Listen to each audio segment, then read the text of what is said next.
টি-20 বিশ্বকাপে বৃষ্টিতে পরিত্যক্ত যুক্তরাষ্ট্র আয়ারল্যান্ড ম্যাচ খেলা না হওয়ায় এ গ্রুপ থেকে সুপার 8-এ ভারত ও যুক্তরাষ্ট্র বাদ পড়েছে পাকিস্তান। এ গ্রুপের এই ম্যাচের ওপর নির্ভর করছিল পাকিস্তানের ভাগ্য।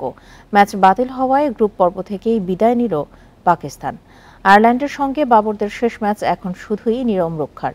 ম্যাচ পরিত্যক্ত হওয়ায় আগের 4 পয়েন্টের সঙ্গে 1 পয়েন্ট যোগ হয়েছে যুক্তরাষ্ট্রের। 5 পয়েন্ট নিয়ে সেরা 8-এ খেলবে স্বাগতিকরা। অন্যদিকে 3 ম্যাচে 2 হার 1 জয়ে 2 পয়েন্ট ছিল পাকিস্তানের। শেষ ম্যাচ জিতলেও তারা ছুঁতে পারবে না যুক্তরাষ্ট্রকে।